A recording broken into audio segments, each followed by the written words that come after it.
Real quick, before we get into the show, I wanted to share a new service called Getita that Ken and I have been using that has made us over $10,000 in Amazon reimbursements. The service requires no monthly subscription, and Getita collects a small percentage of the money they recover for you. It takes less than 5 minutes to set up and works on all Amazon marketplaces.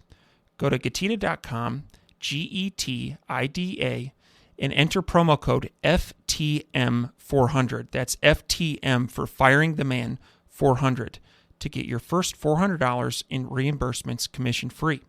How much money does Amazon owe you? Welcome everyone to the Firing the Man podcast, a show for anyone who wants to be their own boss. If you sit in a cubicle every day and know you are capable of more, then join us. This show will help you build a business and grow your passive income streams in just a few short hours per day. And now your hosts, serial entrepreneurs David Schomer and Ken Wilson. Welcome, everyone, to the Firing the Man podcast. Today, we have the pleasure to interview Chris Lautenslager. Chris is a seasoned sales and business veteran with a master's in finance and economics from Northwestern University. His 40-year career began on the floor of the Chicago Mercantile Exchange, where he started his first business in partnership with his brother Curtis. With the introduction of electronic trading, he transitioned to Wall Street to participate in this new disruptive technology. As a senior sales executive with some of the world's most prominent financial institutions, he learned the business practices that can propel or crush a company's potential for success. He was able to apply those lessons as the founder and board member of a small business which developed into a publicly listed company on NASDAQ. Driven by an unshakable desire to partner with leaders of small and medium businesses, Chris founded GitLooped LLC as a platform to showcase the value and benefit of a collective prosperity for people, businesses, and communities. Today, he helps businesses and CEOs incorporate prosperity into collaboration with profitability into their business practices. We are very excited to have Chris on the show. Welcome. Thank you for having me. To start things off, can you please share with our listeners a little bit about your background and path to creating the Prosperity Loop? Sure, I'm happy to.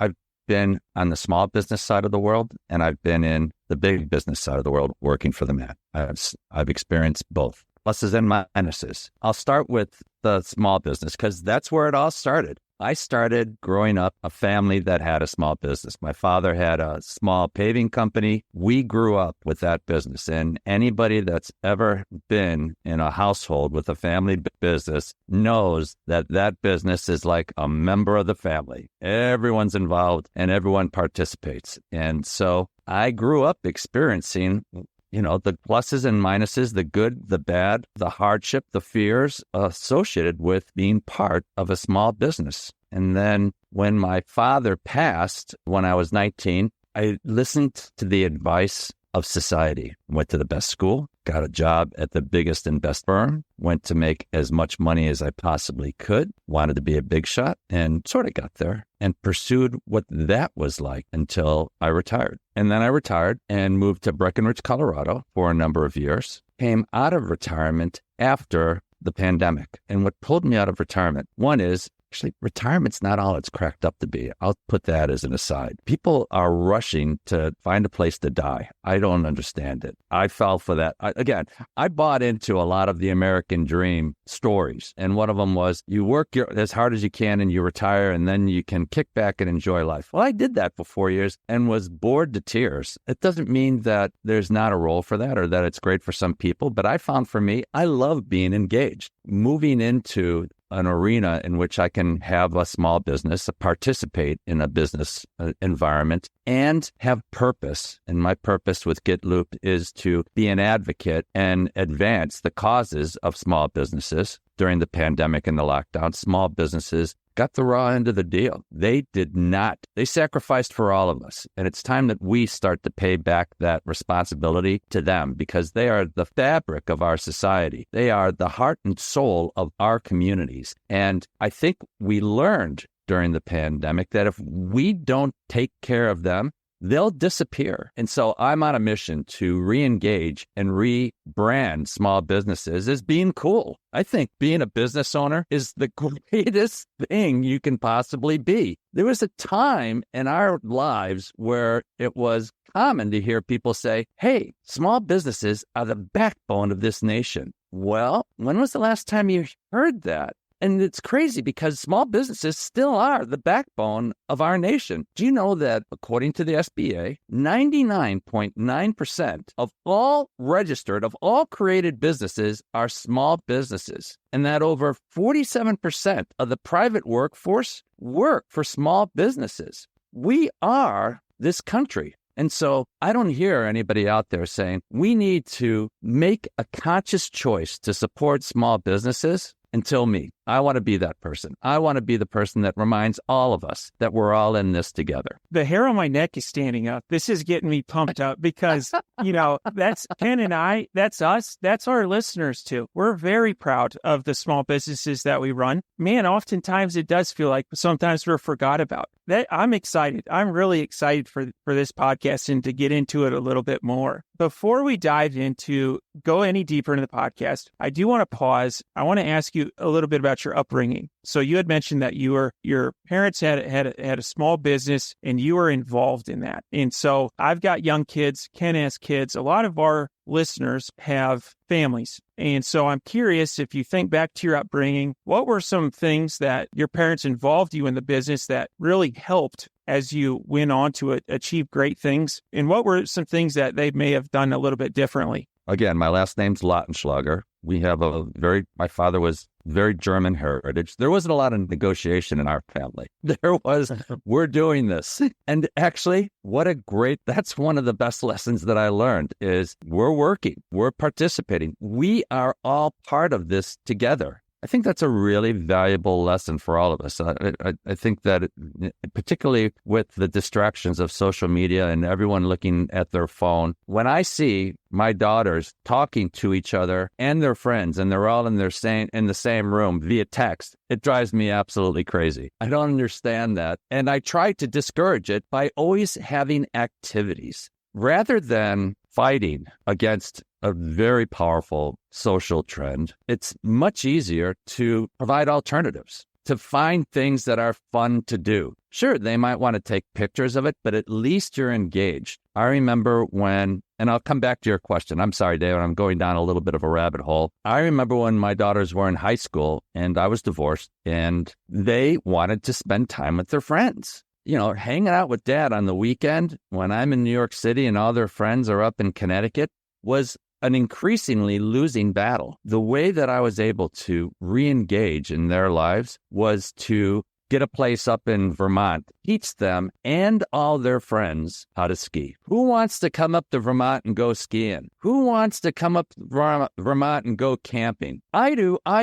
There we go. Now we have the involvement of their friends, their peers, their colleagues. Everyone wants to come. It's so much easier to have a gathering rather than trying to fight, put up moats. That was my experience. After that, to answer your question, David, when we were young, if we weren't in school, my dad would wake us up at 4 a.m. Off we'd go to meet all the local business owners at the local breakfast place. It was just a given. And didn't matter, if I was in high school, what time I got in at night, we were going out. And so that was just part of you're going out and you're doing any job you can help to participate in. It might be as simple as sweeping the sidewalk. It might be as simple as running to the store to get supplies. It might be as simple as picking up all the screws that fell on the floor in the back room. But there's things to do. I think learning that there wasn't, I think the fact that we learned that there's honor in work. I'm writing a series of classes right now about valuing yourself and your business, about how to bring joy and life back into your business. Part of that is the value of work, that there is honor, there is lessons in being able to participate and do things, make things, fix things, pick up things. The whole concept that manual labor is below us is, I think, one of the silliest things that our society has foisted upon us in the last 20 years. There is honor in work. And I think part of what my responsibility is, or the role that I've elected to pursue, is to remind people you don't need necessarily to have a four-year degree to be special, to be accepted, to be qualified. All you need really is a work ethic, a desire to improve whatever you're doing it. And so that was the lesson that I got ever since I was growing up from my family, was that we're all in this together and nobody's better than the other person. And by the way, your neighbors, you can help them too. So those are all good lessons that I think serve me well to this very day. Awesome. I really like that answer. And I think that's helpful to anybody that's running a business and raising a family. There is honor in work. And so I love that. Over to you, Ken. Listening to your introduction and a little bit about your background, I'd like to, before I get into my question, I'd like to ask you a question on, now you had retired and you moved to Breckenridge, and where you kind of put up your feet for a few years and kind of, and did the retirement bit. And now you've activated yourself again, and now you're back, doing something and motivated. Can you share with the audience your happiness level? Were you not happy before, happier now? Like how has that impacted you? I'm curious. Different. So happy is a state of mind on many respects, but purpose gives you that and a level of joy and involvement that I think is much deeper feeling. And so I love playing golf. I love playing golf up in the mountains. You can hit a 7-iron 200 yards. It's the most incredible thing in the entire world.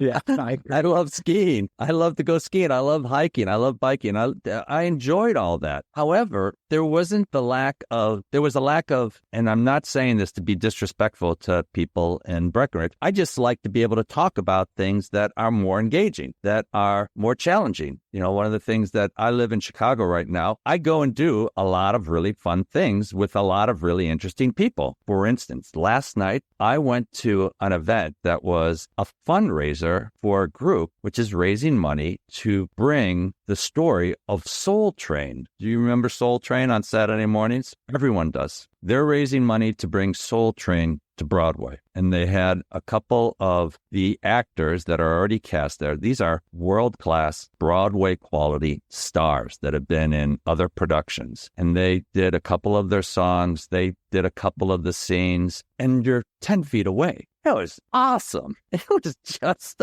awesome. They were world class. These are things that stimulate me. And then you get to have conversations about the quality of, or the history of where you were when you first did your first Soul Train dance. It was just really fun. Again, I love Breckenridge. I love the mountains. I have a spiritual connection there that I don't get in any other place. It's one of the reasons that I went to Breckenridge is the mountains are just such a kinship for me. But the opportunities that are available in collaboration with others that are engaged in life are just bring me a level of fulfillment and joy that I embrace. All right, Chris, what's your favorite productivity hack for entrepreneurs and small business owners? I'm not a hacker. I'm an investor. I'm a capitalist and got all the training. I worked at some of the most well-recognized financial institutions in the world.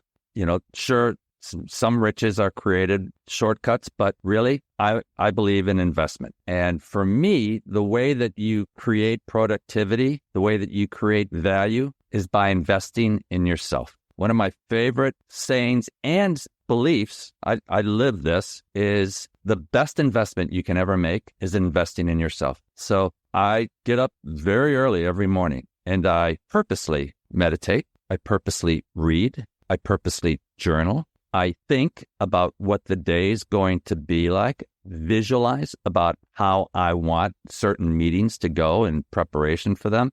I take that time in the morning to make me a better person, and that ripple effect goes to every single person I touch. every single activity I do by taking the time to invest in me. And I know that people with small kids and with school and all the demands on your time, you're like, that's really super hard. And yes, you have to make a commitment to investing in yourself. It's kind of like for those of us that, or you that have gone to college, you didn't just get your degree after a semester. You had to go for a number of years. Your investment, your productivity quote hack is about improving yourself. This is how you improve your business, by improving yourself. And that takes a commitment of time and effort. So yeah, it's hard to get up early. Actually, once you do it after a while, it's not.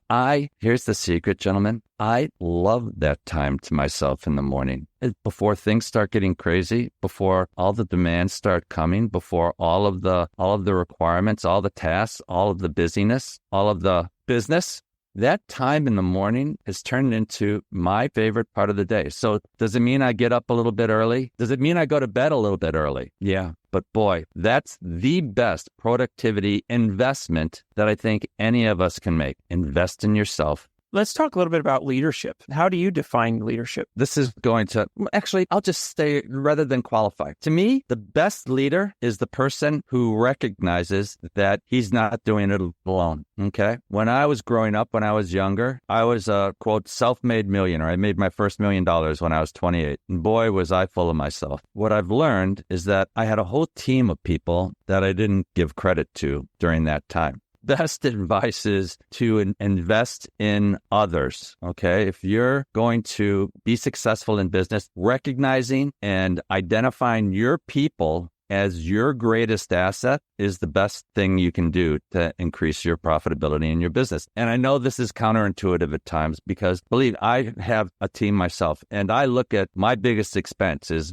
my cost of labor. It is by far my biggest expense. When I'm nervous, is there a part of me that's like, oh boy, where can I cut, or where can I make adjustments? I'm not saying that you don't need to be cost aware. No profit, no business. It's as simple as that. But I am saying that if you value and view your employees as your greatest asset, and they actually are your greatest asset, they're the ones that are creating your wealth. They're the ones that are interacting with your customers on the front line. They're the ones interacting with customer service, with your vendors, they're the face of your organization, and they can and will make or break. So when you give them that level of acknowledgement of you're valuable and important to me, how do you think it makes them feel? How did it make you feel when you were working for the man, being treated like you were a cog? Every once in a while, I had a great manager who treated me as a partner. He would ask my advice. He would appreciate the extra work that I would do for him, and I would give him that extra work because he appreciated it. If you want people to work hard, show them how much you value them. They'll work hard. If you want people to quiet quit, what a concept. I'm writing a book right now, and I'm writing these courses, and this whole concept of quiet quitting, of purposely not working, showing up and purposely not working, just mailing it in, so to speak. How sad on so many different levels. And it's so preventable. People act that way when they're treated like they're invisible, like you don't care. If you don't care, they won't care. So treat your people like they're the greatest asset in your business, because they are, and they'll reward you for it.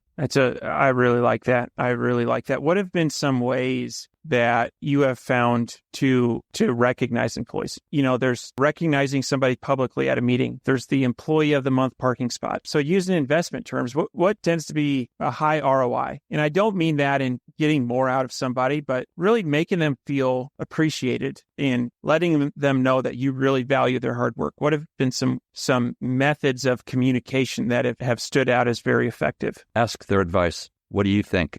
And then use it. I'm thinking this. What do you think? Why? If you disagree, then disagree respectfully and explain why. But if you agree, and then acknowledge that it's this person's idea in public. Melissa, this was Melissa's idea. I think it's a great idea. Let's give this a shot. Boy, oh boy, does that go a long way. Listen to other people's advice. And guess what? It's good advice, because the people are on the front line. All right, so running your own company. I recently was listening to, in the morning, I watch video classes also of things that I'm trying to learn. This person was talking about his team that he runs. He runs 35 people. And he was saying, after 7, it starts getting challenging. I'm like, after 7? And it made me realize you can't be everywhere at all times. And the sooner that you're comfortable letting go, in other words, the sooner that you're good at hiring the right people, because that's really the key, hiring the right people, not just anyone that'll take the job, and most certainly not anyone simply because their credentials mean they're qualified. It's who are they as a person. When you can let go and let others make decisions and run with things, that's when you can take your business to another level. I like that. Now, Chris, we have people listening to the show. We have some tire kickers. We have some people that just got started running a small business, and we have some people that are, been running small business for years. What is the one piece of advice that you would give the people listening that have just started or getting ready to start? What's the one piece of advice? You are not your business. You're a human being. This is going to sound really hard. Businesses don't love you. People love you. Do not abandon your family. You will always regret it. It doesn't mean you can't invest in your business. It doesn't mean that you can't give it the time and attention that it needs. But do not ignore the people that love you, because if you do, they'll stop loving you and you will always regret that. And I learned this the hard way. This is hard advice because I was all about my business and being quote, successful. Success without sharing is one of the most hollow experiences you'll ever have. So don't forget the people around you. That's my advice for people starting out, because it's so easy to, particularly when you're making progress. It's so exciting when things are going well. You want to just dive into it and just own it. Don't forget the people around you. They love you. By the way, businesses don't, no matter how much you think they do. I think that's really good advice and something that all entrepreneurs need to hear, and probably need to hear it once a month on a loop, because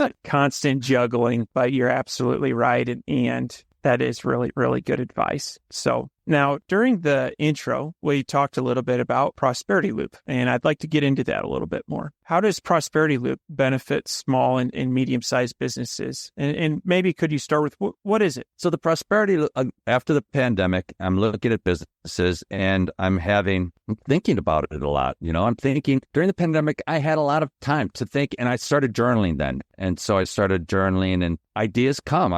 Out of all the mindfulness practices that I do, whether it's meditation or reading or walking or exercise or any of the things that I do to take care of myself, the activity that surprised me the most, shocked me at how much I got out of it, was journaling. It just so helped to clarify my thoughts, to write down my experiences and what I'm thinking about, and can it be a different way, and what would someone else do, or how should I approach it differently? It has just been so remarkable for me. So again, I was like, journaling, come on, really? It's the last thing I wanted to do. Who has time for that? But it's just been really, really powerful for me. So in journaling, I was like, I could probably make a book out of this. And so I was like, why don't we do that? Why don't we start outlining and coming up with concepts?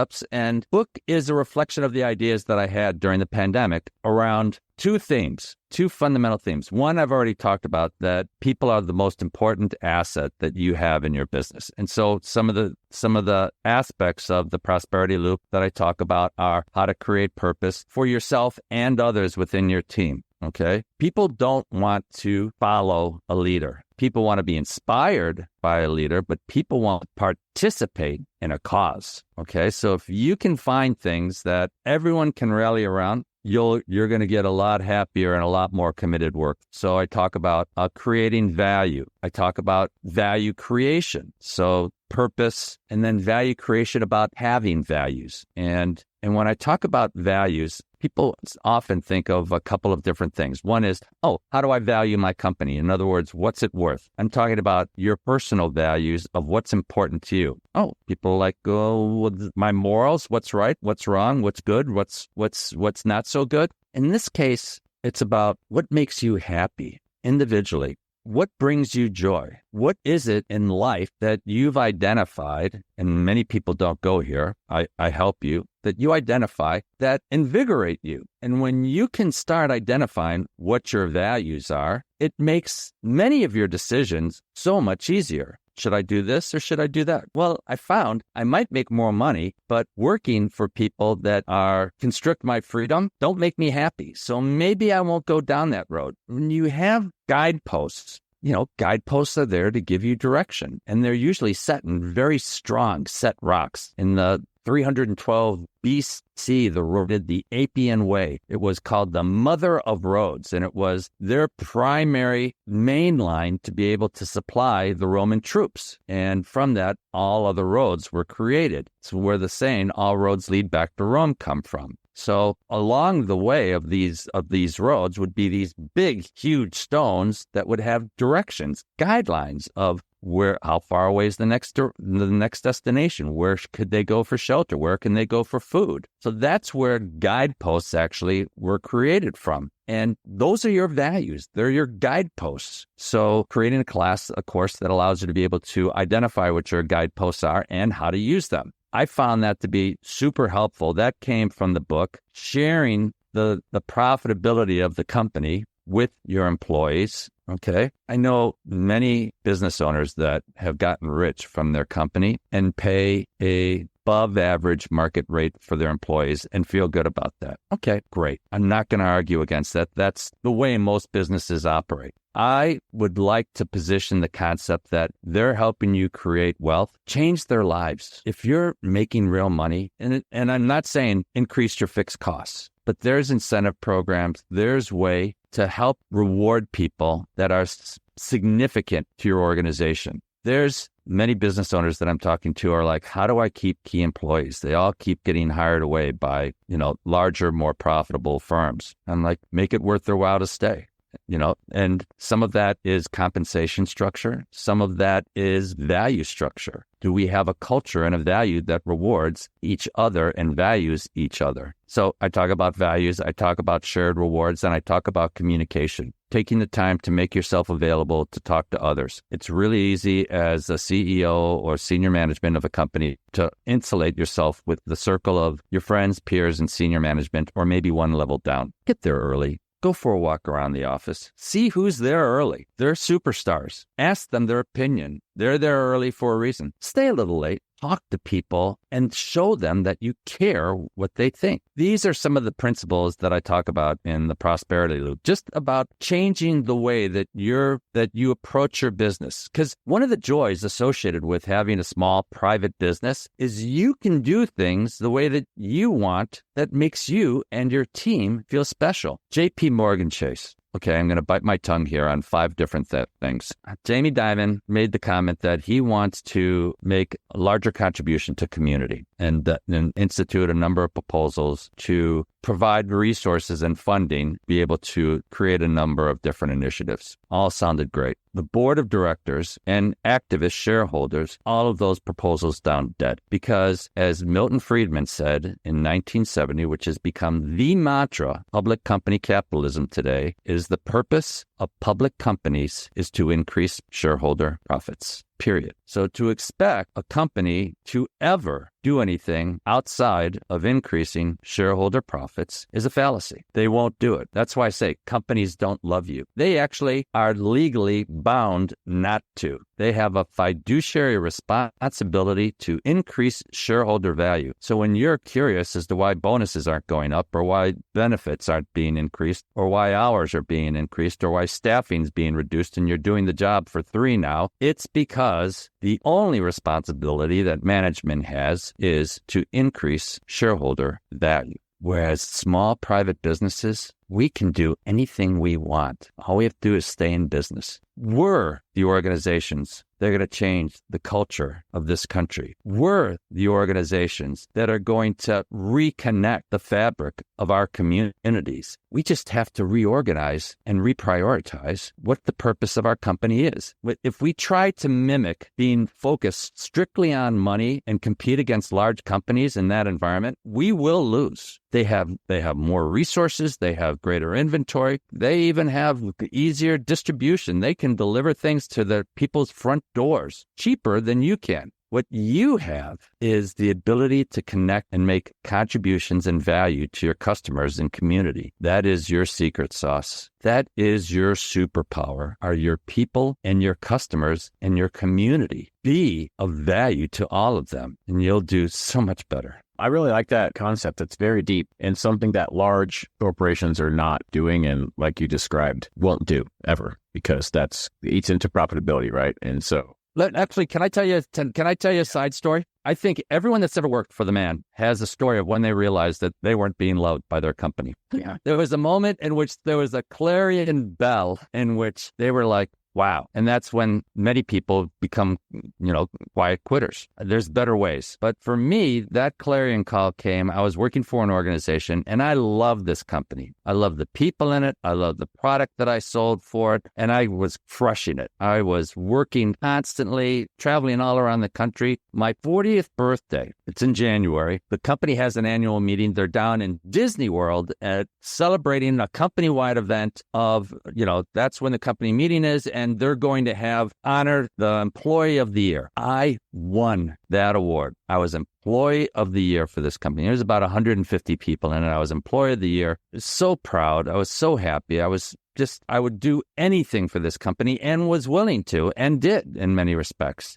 That was in January 10th, actually. February 14th, I was fired. Less than a little over a month later. And it wasn't just me. It was 3/4 of the sales department. I was just one of the people fired. And the reason for it was nothing personal. It was that the company, we had been so successful in sales. We had done such an amazingly great job that the amount of assets that this manager was managing at the time came to what he believed was capacity. And so in his mind, he did not want to jeopardize potential returns or management of funds for his customers, honorable. And subsequently, he just didn't need sales anymore. So while I was the Employee of the Year on January 10th, February 14th, I was fired. They did not love me. That's a bitter one. This concept of the clarion bell is as you mentioned that, I was thinking about mine. I studied for 4 years to pass the CFA exam.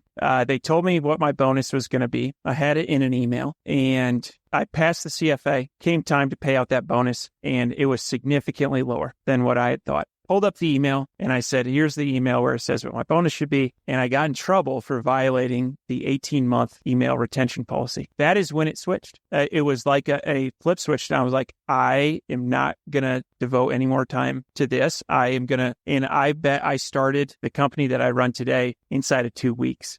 That's a really interesting concept that I think a lot of people have. And that's really unfortunate. And as we run businesses, our goal is to not have that moment for our employees, is to treat them like, give them the respect that they deserve. And so it's interesting to put a name on that event because it deserves a name. And so, David, I want to expand on that point that you were making. One of the things that I love about small business owners is they will go beyond the extra mile for their employees. They do love their employees. They'll sacrifice, they'll miss their own payroll. And the ones that aren't, they're not going to be in business very long. Again, it is your secret sauce as a small business owner that you have the ability to interact with your team and make them feel special. There is nobody else that can do that in a public company. That is how you compete against those beasts. I like that. I really like that. And that, I think, is an important message for all of our listeners to hear as we do compete against some of these bigger companies. And we see it all the time. You can use the B word. You can call them a beast. Oh, yeah. Yeah, these beasts. Yeah, for sure. So Chris, I think we could talk for hours on this topic. I mean, this, you're very passionate about that. David and I are as well. But to be respectful of everybody's time, are there any questions that we didn't ask you that we should have, that you want to share with the audience?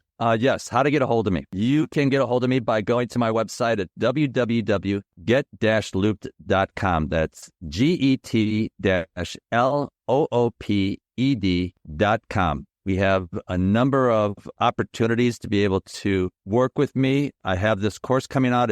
We have a number of 4 free webinars over the next 4 Tuesdays that we're doing to introduce it. The course itself is being launched on May 12th. It's called How to Value Yourself and Your Business. We have a golf outing that we're committed to on August 12th, Monday, August 12th. That's going to be up at Glen Flora Country Club. It is a small business celebration golf event. We're going to have guest speakers come in the morning. Then we're going to break off into into groups, be able to have fun. A number of prizes will be rewarded. Then we'll celebrate, have conversation at the end about some of these topics that we talked about on how to improve our businesses. There's going to be a charity component associated with it also. I promise it's going to be a great event. Come join us. The world is changing, but it's our job to change it. Nobody else is going to do it, but we have the gift, the ability to make those changes. Come be part of it.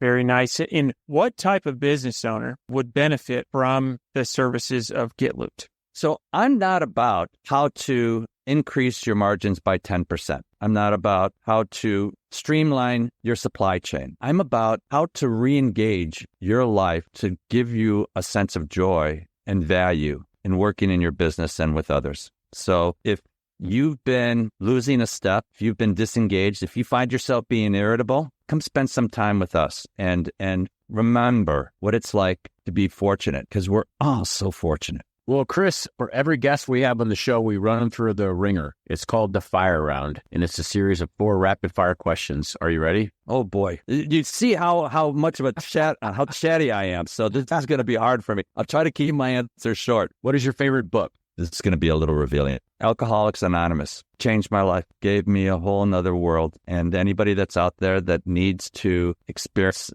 freedom from some of the struggles or challenges that addiction is bringing to you, Alcoholics Anonymous truly is filled with miracles. Awesome. Thanks for sharing that. What are your hobbies? Oh, I'm an outdoor guy. I love to ski. I love to golf. I love to bike. All those things that allow us to be able to engage physically. And then spiritual. I have a spiritual quest. So it's mind-body connection. It all works. Excellent. What is one thing that you do not miss about working for the man? I went through my values, okay? I identified my values. And one of my very top values is freedom. I realized that ever since I was a little boy, I hate people telling me what to do. So not having anybody besides my girlfriend tell me what to do is a blessing. I definitely agree with that one. All right, last question. What do you think sets apart successful entrepreneurs from those who give up, fail, or never get started? Courage. It takes courage. Make no mistake about it. You need to have the courage to do things differently, because it's only going to be the same unless you do things differently. Excellent. Outstanding. Chris, want to thank you, Ken. Yeah, you're very welcome. Great answers. Absolutely. So I want to thank you for being a guest on the Firing the Man podcast. This has been an absolutely outstanding conversation. It's great to hear somebody enthusiastic about small business as we are and our audience is. And so thank you for that. We had discussed people are interested in working with GitLooped. We're going to post links to all of that in the show notes. So to all of our listeners, if you're driving, keep your eyes on the road, and there will be a clickable link there in the show notes. Chris, just want to thank you. This has been a lot of fun, and we're looking forward to staying in touch. Thank you. It's been great. Before you go, we wanted to share a new service that Ken and I have been using called Getita that has made us over $10,000 in Amazon reimbursements. The service requires no monthly subscription, and Getita collects a small percentage of the money they recover for you. It takes less than 5 minutes to set up and works on all Amazon marketplaces. Go to Getita.com, Getida.com, and enter promo code FTM400. That's FTM for Firing the Man 400 to get your first $400 in reimbursements commission free. How much money does Amazon owe you?